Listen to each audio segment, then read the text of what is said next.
What's up guys, Network Wizkid here, and in today's video we're going to review the Securing Networks with Cisco Firepower or SNCF exam 300-710.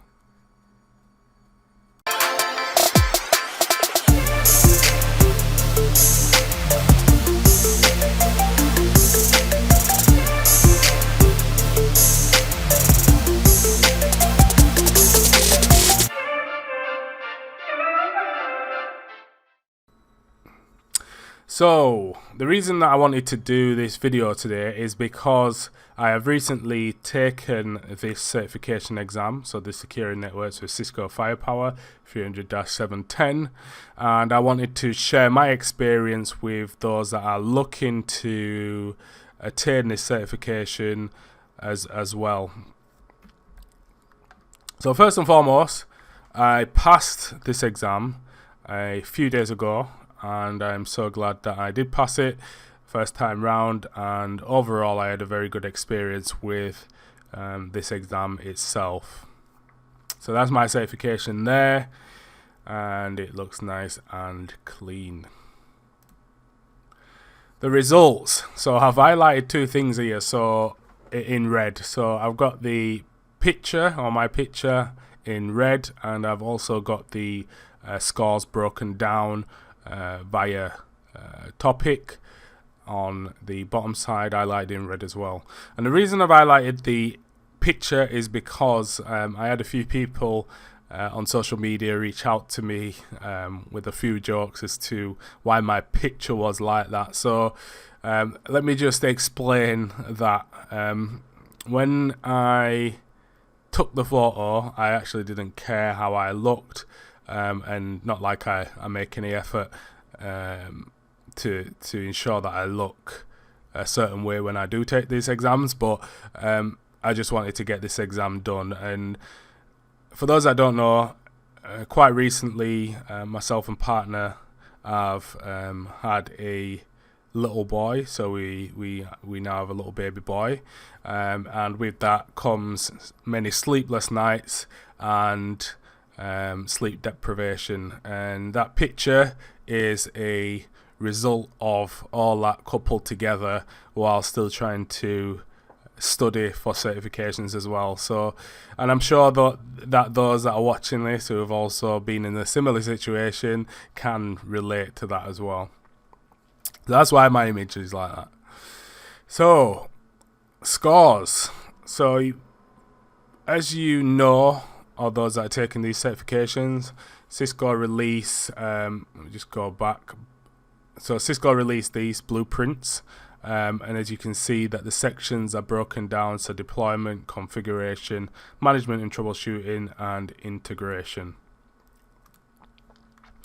So once you complete your certification test, your proctored exam, you will get a percentage next to each one of those domains.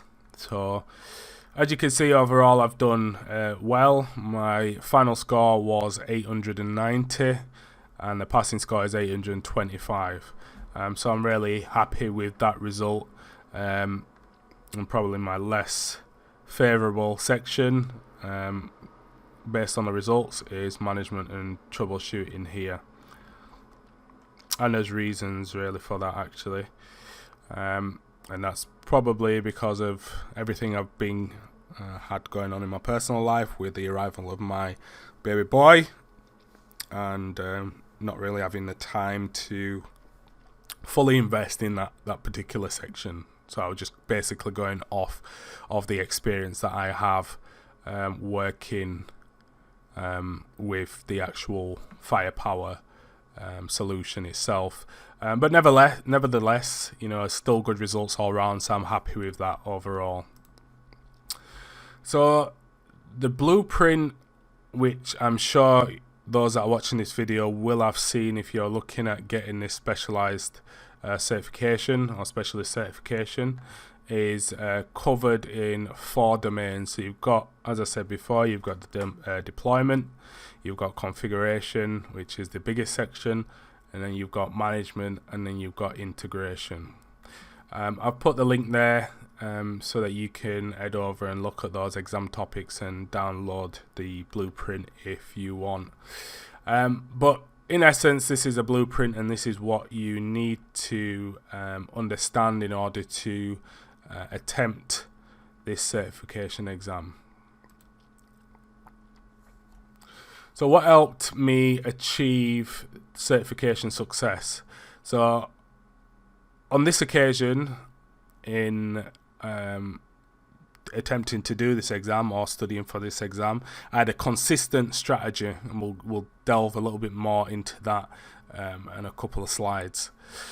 I had the right tools, I had time, or at least I had time at the start when I first embarked on this journey, and I have motivation. And I say I have motivation because I've still got motivation now to continue, and that's important to be able to attain and go after these certifications.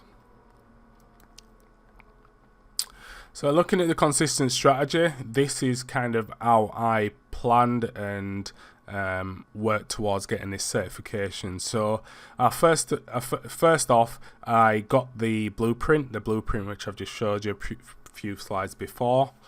So I got the blueprint, downloaded it, printed it off, so I had it in front of me at all times. And then what I did is I started from the top of that blueprint and worked my way through each topic. For each of the topics on the blueprint, I studied the material that I had available to me, and we'll touch on that as well. I made notes, so I use OneNote to make notes, and I find that really useful because I then have access to that on any of my devices that I have OneNote installed on. So I find that very useful and accessible to myself pretty much all the time when I need to add notes or make notes.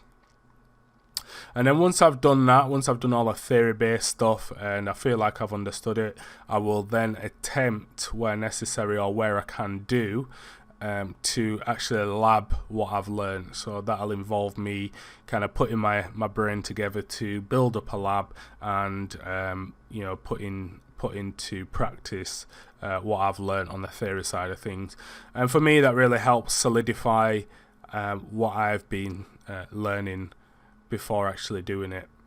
And if anything, it also gives me a better understanding of what the theory side was, the things that we're reading on the theory side of things as well. I've also put here on step 3, it also helps by teaching somebody else, and it shows that you've understood the topic. So I find that when you really understand the topic, you should be able to talk about that topic or that subject without any prompts or notes or anything like that. So by doing that and by talking to somebody about it, it's really it really shows, to me anyway, this is my strategy, it really shows that I have understood what I have learned. So I find either talking to somebody that's technical or somebody that's not even technical, but you act as if they are technical, that you really solidify what you learn, the things that you've learned, because when you're speaking off tongue, the things that are rolling off your tongue, you're also thinking about whether it's right as well. So for me, that really helps and that works for me. Once the process of step 3 has been completed, what I did and what I do is review each section and take any practice tests that I may have to hand. So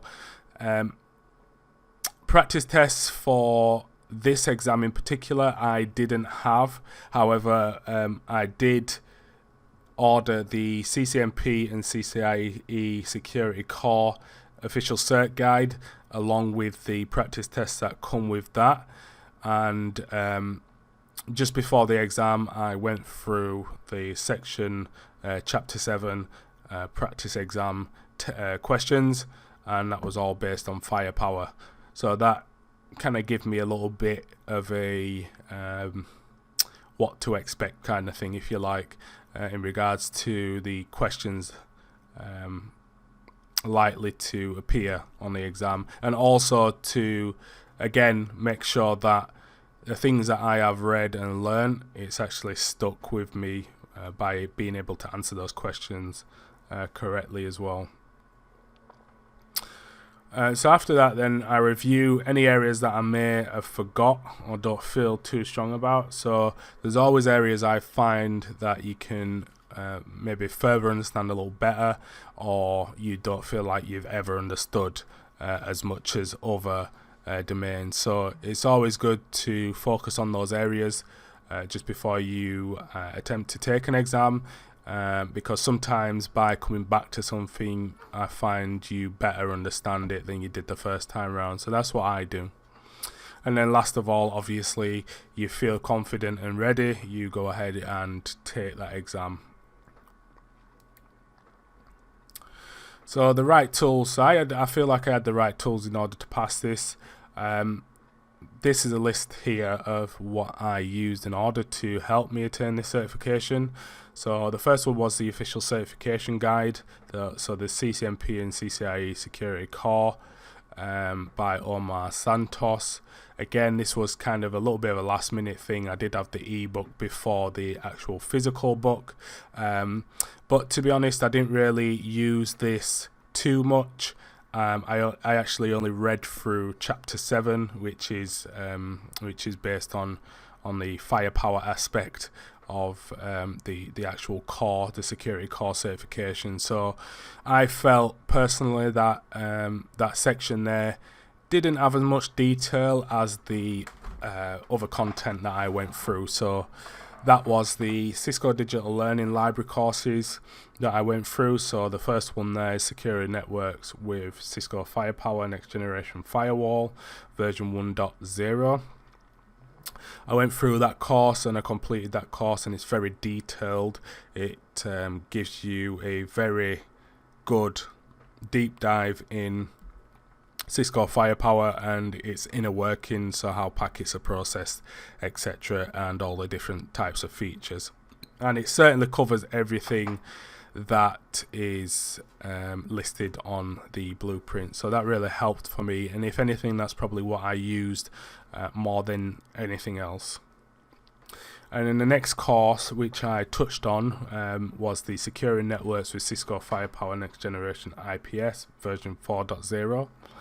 This one focuses more on the IPS elements. However, I did find myself skipping through bits of the content and reviewing some of the content that I'd already been over as well. So this was kind of a good refresh and a good course to go through as well. And then, as I mentioned, I labbed what I'd learned, the theory that I'd learned. So I have a lab environment, and for those that already subscribe and follow me on YouTube, no doubt you've probably seen my lab itself and the videos that go with that. So I'm very fortunate to have a lab environment where I can spin up firepower devices and lab certain aspects of what I'm learning. So for me, that really helped me, and it really did help me understand some of the features a lot more, rather than just reading about it. And then last but not least, hands-on experience. So I work with firepower pretty much on a daily basis. So for me, I've managed to attain a lot of experience by working with the product itself in live customer environments, as well as my lab environment as well. So time and motivation, I felt it was really key to set time aside to study, and by being consistent with that, so by having a consistent time whereby you study, so let's say for instance if that's 6 p.m. in the evening to 10 p.m, then I always tried to ensure that that was the same time every day that I would sit down and focus on the material. as I say there, be consistent with your study schedule. So if you're studying, let's say Monday to Thursday, 6 p.m. till 10 p.m., then make sure you're consistent with that on a weekly basis as much as you can be. Obviously, there's going to be times where you need to deviate from that because of personal matters going on in your life, or work commitments, etc., etc. But I found that being as consistent as I could be with the time, it really helped me stay on track with what I was studying. So time, I say use it wisely, because if you don't use it wisely, you're not going to get much done. You can study from 6 p.m. till 10 p.m. but only actually learn for 30 minutes. So it's important that you use your time wisely and you actually focus on the task in hand rather than procrastinating or not doing what you're supposed to be doing. And time's not always on your side, as we all know, so whether that be because of work commitments or personal life, or because you need to take the exam within a certain time, we know that time's not always on our side. So you really need to make sure that you are consistent with the time as much as you can be. And I found that a motive to study gives you motivation. So what do I mean by that? So when you have a reason to study, you find a newfound motivation. And my motive to study is because I enjoy what I'm doing. My job also pretty much requires that I keep up to date with the technologies that we work with. So for me, that's a motivation. And also because the end goal for me, on this track at least, is ultimately to get the CCIE security certification.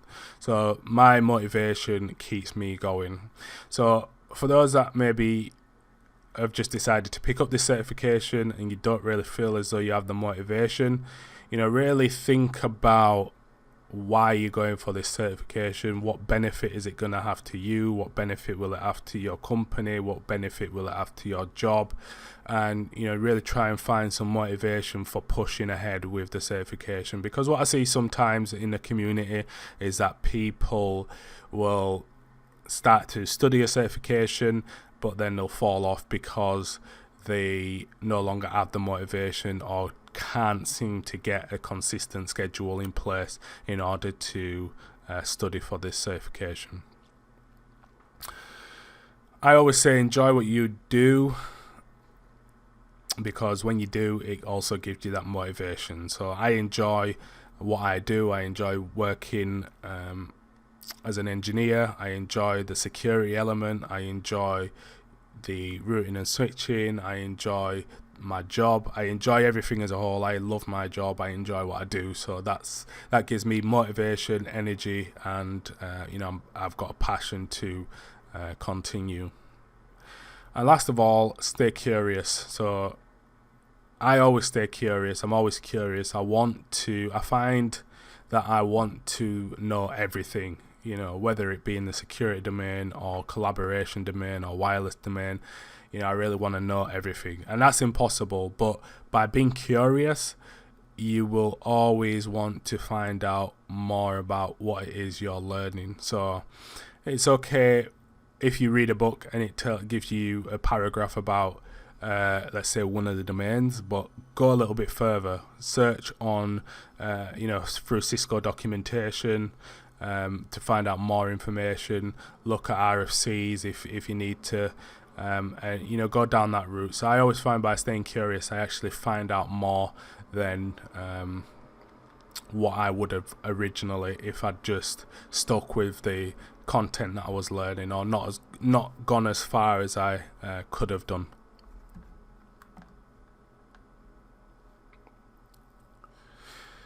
So I've put a few useful links on here as well, so you can follow me and subscribe on my YouTube channel, networkwizkid.com, my website. I've got my Twitter link. I've got the link to the CCNP and CCIE Security Core official certification guide. I also have the links to the courses that I went through on Cisco's digital learning platform. Really good courses, and I suggest if you can check those out, and if you're serious about sitting these certification exams, definitely worth investing in. And last of all, recently I've put together a CCNP/CCIE security study group on WebEx Teams. You are free to join that if you wish. There's a group of people in there that are looking to attain the CCIE security. So we've come together to try and motivate, share information, and discuss topics with one another. So by clicking that link, you will be redirected to that page. Now, just before I go, I just want to discuss my or summarize my experience with this exam. So for me, I studied probably a couple of months in and out of work and personal life, and I honestly have to say my time at the start of my studies was more consistent than towards the end, just before and when my partner gave birth to our son. So I feel as though I managed to get a lot of my studying done and go through the digital learning courses at the right time, and I feel like that gave me a kind of a foot up towards the end when I didn't really have time to study.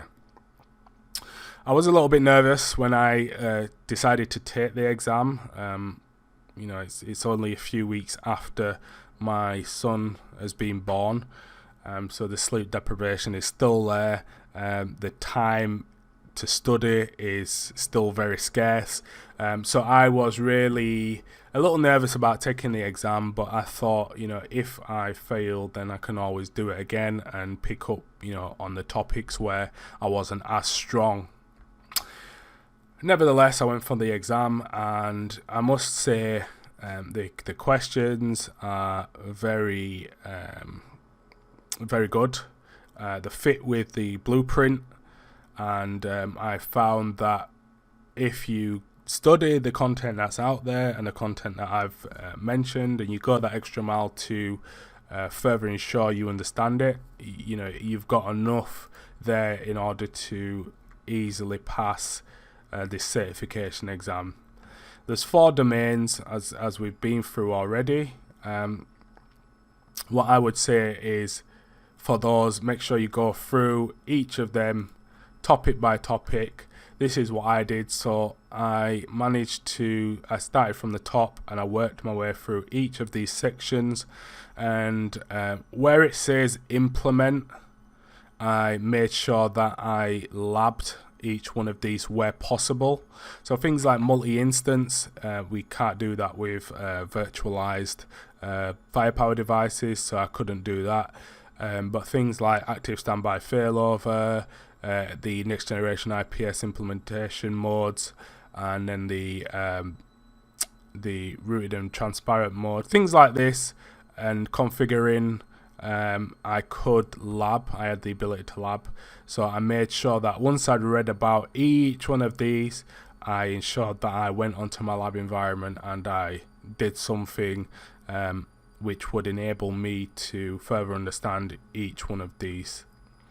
On the describe ones, so like here, describe IRB configurations, I found myself a lot on Cisco documentation because it's not really mentioned anywhere else, and I found myself writing more notes in OneNote to make sure that I've understood that as well.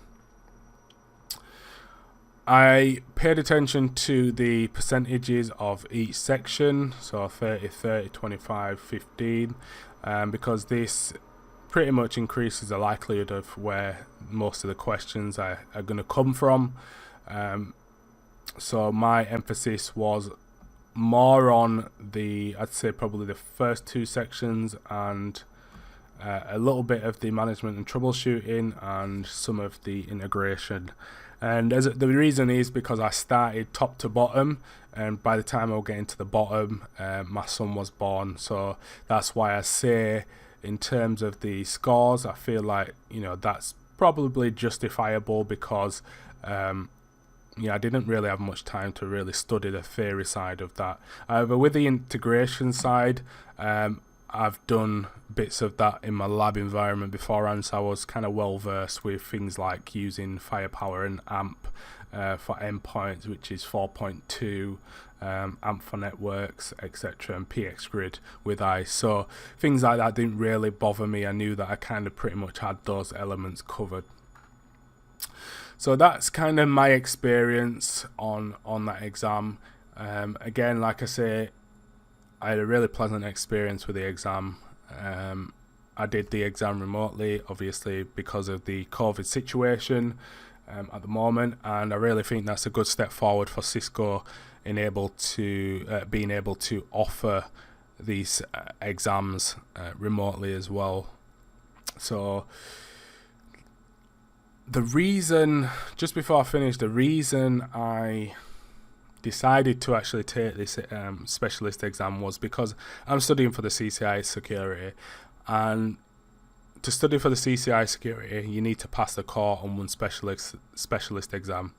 Now I've already passed the ICE specialist exam, so really I only had to do the core in order to qualify for the CCIE lab environment, or the CCIE lab. Now I decided to do this exam because in order to pass the core, you do need to focus on pretty much all the specialist certifications anyway. So going through the content, and because I work with Firepower pretty much every day, I decided just to book the exam and get another extra certification out of it. So for me, it worked for me. So now I have 2 specialist or CCNP security specialist certifications, and I'm still in 2 minds whether to go straight for the core now or still book specialist exams as I go through all the content for the core. But I think given the time, I'm probably going to try and head straight for the CCIE security core now, and not waste any more time in getting this CCIE security. So that's my reason for pretty much doing this. And that's it. So that's my review of the exam. I really urge those that are interested in learning Firepower, or if you work with Firepower, to take this specialist exam. I had a pleasant experience, like I say, and if you really do go through the blueprint and study the material, it's a nice exam and a nice certification to have. So I hope you found that useful. I will put the links in the video description, but thanks for watching.